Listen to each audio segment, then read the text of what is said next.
We are the podcasters of the hour. We're too sweet to be sour. But this week it's all about the Girrrl Powerrr.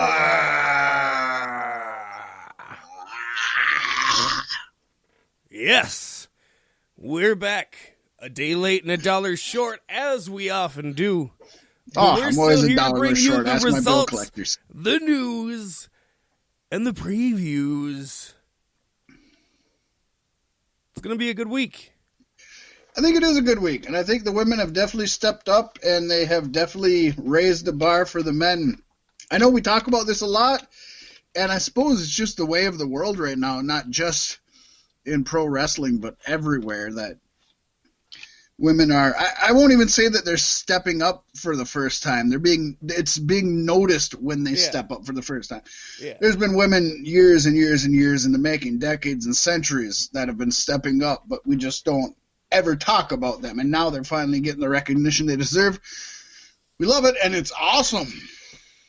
And of course, we're going to be talking this week about not your typical breed of wrestling women. These are the top-notch powerhouse.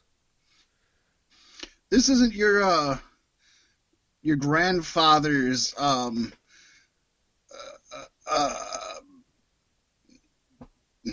can't think of any of the women from back in the day. They've just all left my mind. But Leilani Kai. All right, this isn't your grandfather's Leilani Kai, or you say that, but like or the Medusa, or it is like your grandfather's wrestling, though. It's just embodied by women in these women. It truly is. It truly is. I mean, we don't have, especially not our day women, which were all of the. They were the divas. Let's just be honest. They were women who were models who could get on TV, and they were able to put on a mud wrestling match or a evening gown match or a body paint match, or, that was just about it. Remember when Stephanie fought Vicky Guerrero in a pool of shit? I wasn't watching at the time, but I do remember that happened. But I was still keen to some Jello wrestling matches or some mud wrestling matches, or even the which at the time I thought was amazing, and looking back I thought was awful, the Sable handprint body paint top debacle, not tobacco. Yeah. It was just, that's all. You say tobacco, I say debacle. And I say tobacco. That's not what the women are of today. And I guess since Pasty, again, we'll just remind the folks that I don't think we completely forgot. We don't have sponsors as of this time going forward. So I think we should jump right into our Girrrl Powerrr, Pasty. Yeah. And the first woman that I want you and I to just talk about a little bit is Jordynne Grace. Thick Mama Pump. We love Thick Mama Pump. We've been singing her praises for quite a time on this show. Yes. This woman has this week. Well, before we get into that, let's just talk about her a little bit. She's not all just gold and glory and thickness. She's been in Beyond Wrestling, Progress Wrestling, Pro Wrestling, Eve, Shine. She's been all over the place. This woman, even back in 2018, challenged Jazz, yes, the Jazz, for the NWA Women's title at that time. She did not win, but they actually main evented the Women's Wrestling Revolution show at that time. It was the Women's Wrestling Revolution versus the World show, and she was in the main event of that with Jazz. Now, she lost that, but that's big because at the time that was one of the biggest stateside. That was right behind their Shimmer, their Shine, and then there was WWR. That was the third biggest women's only wrestling promotion in the United States, and they main evented that. So she's been on the map a short amount of time, Pasty. She hasn't been on here forever. You know what I mean? She hasn't been wrestling. She's been on the map. She's been on the map. Truly. Across the board. Everywhere you hear about her, you hear big things, great matches, top-notch competitor, and I think that's exactly why she's the first one we're talking about in our little list here. Yeah, in fact, she's even, and this isn't the last time, actually this is the last time, but this isn't the first time, I should say, that we've talked about this. Last year, she actually made Sports Illustrated top 10 women wrestlers of the year list. Yeah. So she's being recognized outside of the pro wrestling community for what she's doing. Super awesome. So now, Pasty, after I rudely interrupted you, and I apologize for that, you want to explain why she's so poignant today when we're talking about her? Just this week, or was it last weekend? They had a No, just this week. On Impact Wrestling, she defeated Taya Valkyrie to become the new Knockouts champion. It's been a long time coming. We've been pulling for her for the last few months as she's climbed the ladder to get to where she is today.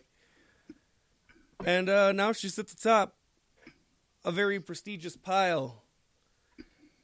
And I wonder if next she challenges for the Impact World Championship.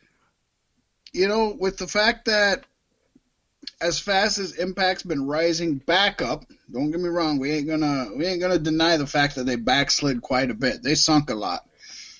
But how much they're moving up, and you look at how much the Impact Knockouts title has done for Taya Valkyrie and made her a household name as far as at least wrestling fans.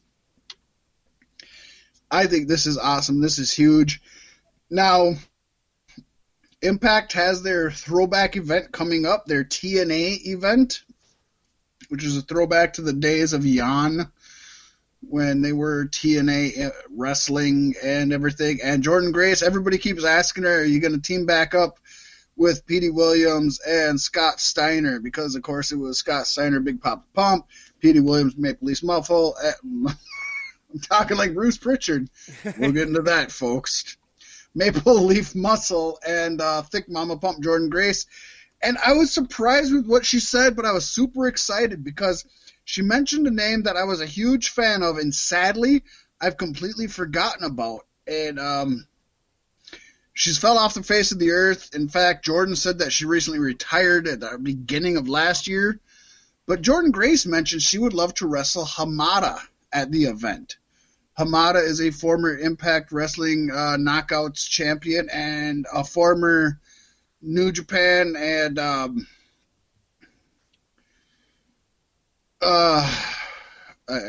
drawing a blank on the women's promotion over there.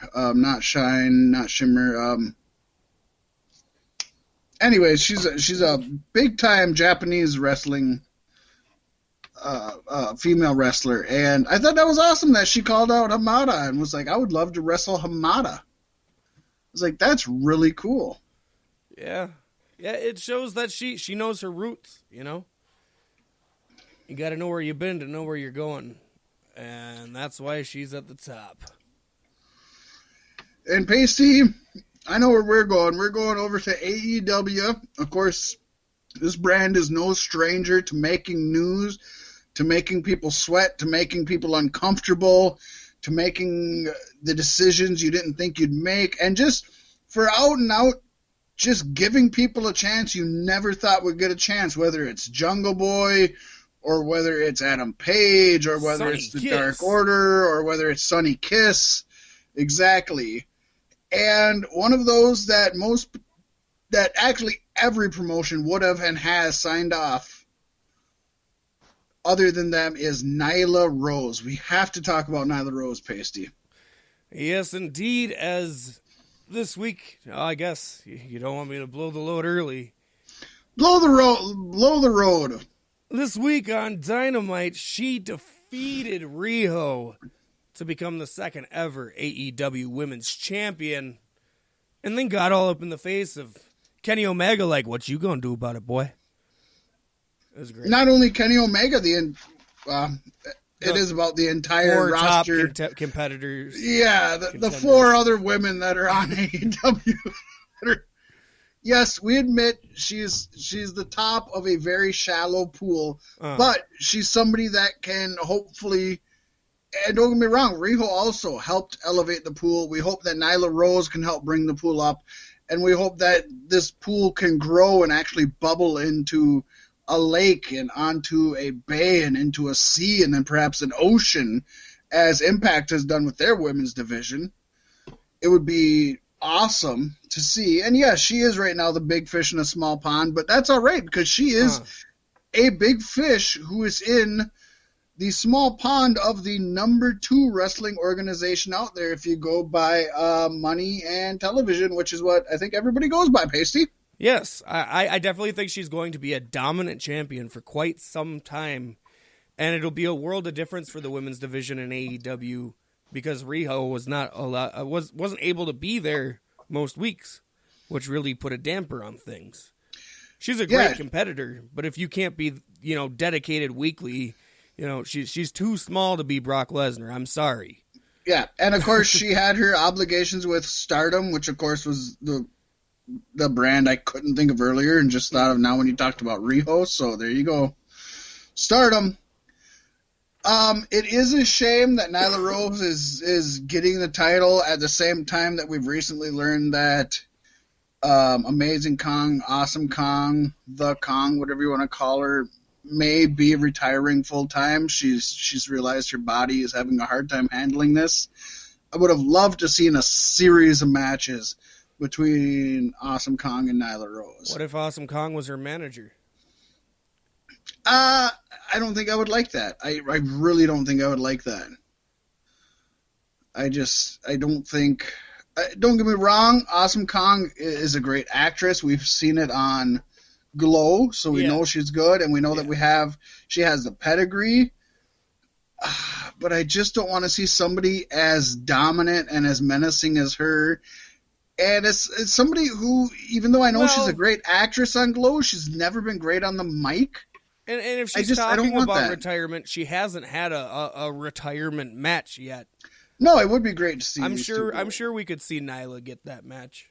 It would make sense.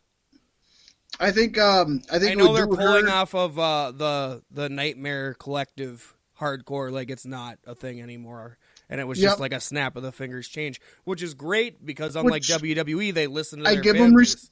I give them respect for that. They realized it wasn't working. They cut it off. That's good. I think from the beginning, you and I and anybody seen it wasn't going to work, but they gave it a shot and it didn't work, and that's cool. I like that. I'd have nothing negative against that.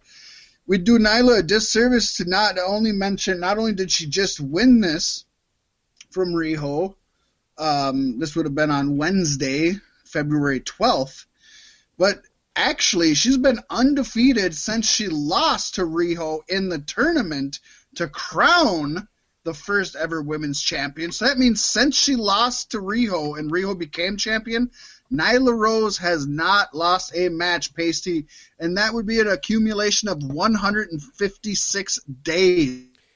That from awesome. October 2nd, 2019 until just this week. She has not lost. She's never lost since she faced Riho. And when they say wins and losses matter, and I will be the first to say that's not true, at least in their heavyweight division and in a lot of other things.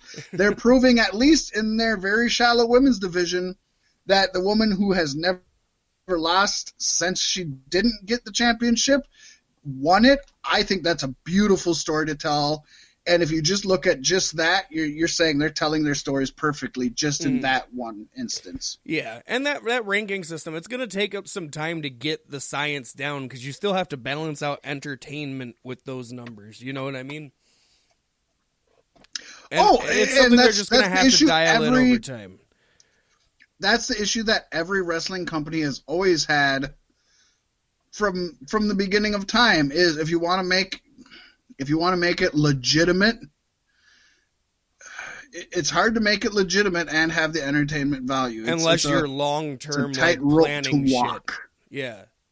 You have to be seriously into some long-term. Like you're planning everything a year out. And at that point, scripting needs to come into play, and then you fall apart like WWE.